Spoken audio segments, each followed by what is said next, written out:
I'm changing the wheel bearing in this 2007 Honda Odyssey, and I figured I'm not going to cover that. I'm just going to cover this impact gun one last time. I'm going to go through all the steps. Anytime I'm going to remove a fastener, I'll film it with the gun. Seriously, since I've gotten this thing, I've never even recharged it. I barely use it, and we're still at 3 bars, but I've had it for months, and I've never recharged it. So, just sitting, it seems to hold its battery quite well. I'm going to zip this wheel off.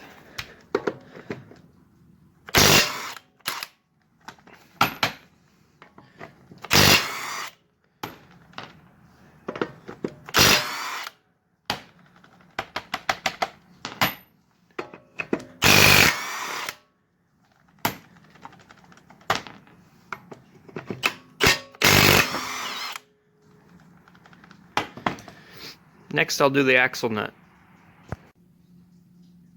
Alright, if you remember in the last video, it wouldn't remove the axle nut as it sat on the vehicle for as long since it was tightened when it was manufactured. So I broke it loose with my air impact gun, retightened it to 250 foot-pounds. Since then, it's been a couple months. The nut is undented here. We're going to see if we can zip it off.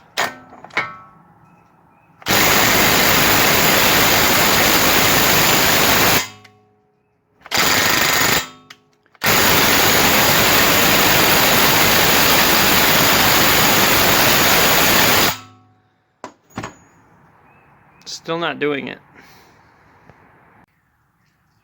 So apparently it can't handle it once it starts to corrode. So break out the big guns for now.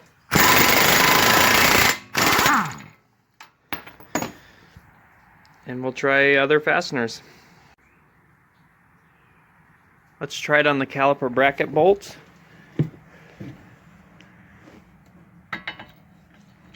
I can get in there.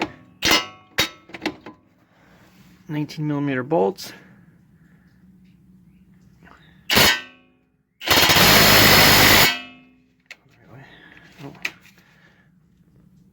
Alright. Okay. Fairly easy.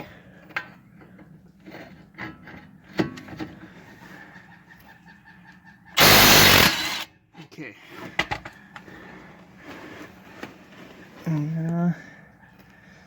I can't get in there, but it took them out.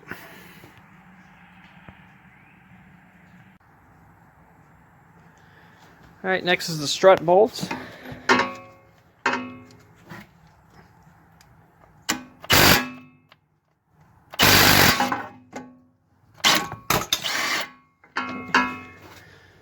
Top one came off easy.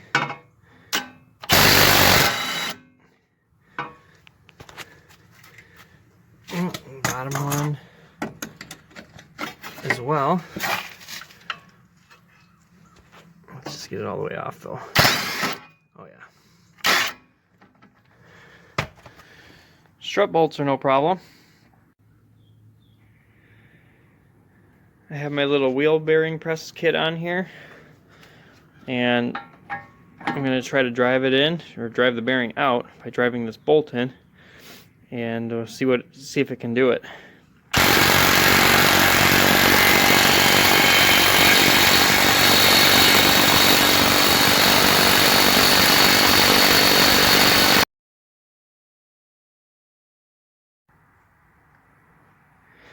Takes a lot of force to get these bearings out, so I had to break out the big guns again. Seems like the Masterforce 20 volt isn't up to the task, but this is a little extraordinary. I mean, I really wish it would, but I don't think it's going to do it.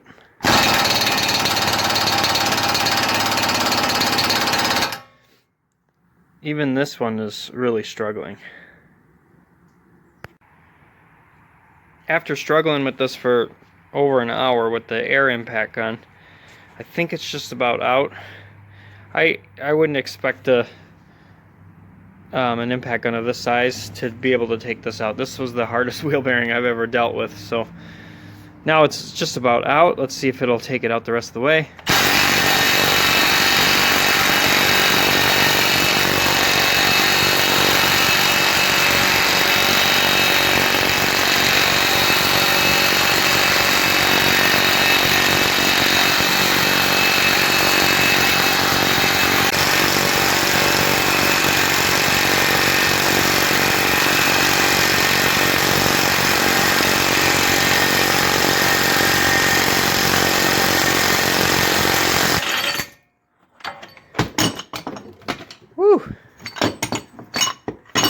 Finally. Got the bearing out of there. What a pain. The old bearing's out. I'm going to try to drive in the new one. All I did was go in there with a wire wheel inside of the knuckle, clean it up really good, spray everything down with a little ATF, and now I got my threaded rod device in here, and I'm just going to see if I could drive her all the way home.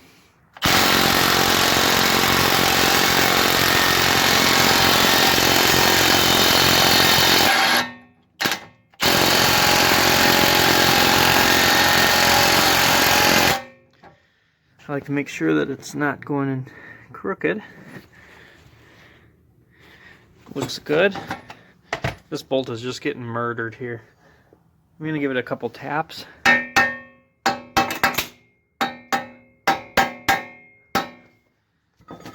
That seems to help it go in.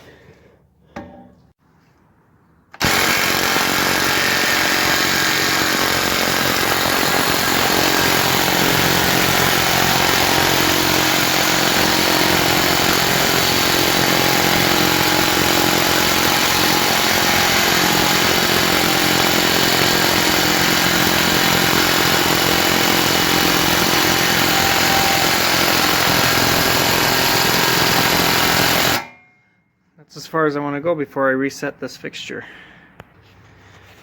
Okay, I got the wheel bearing in. It went in pretty good. This impact gun was able to do it, was able to drive it all the way in. And now I'm just going to drive the hub in, or try to, and see what happens.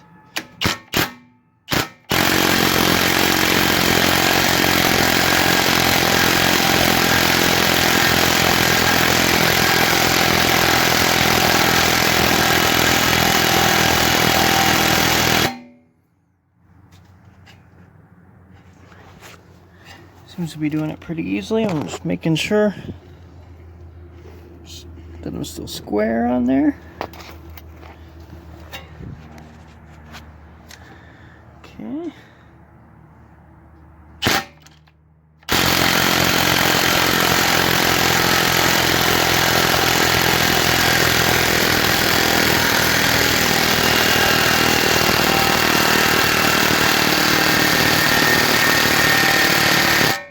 Go till it won't anymore, and that should be it. So we learned a few things today. One, press and wheel bearings suck. And two, this thing really isn't up to the task for removing them. I mean, it was really difficult even for my air-powered impact gun. But as far as like driving in a new one, it did just fine, so that was good. It did drain the battery though.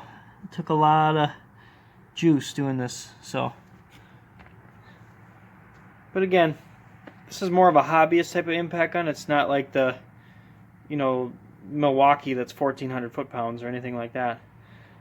Still, for the money, I'm really happy with it.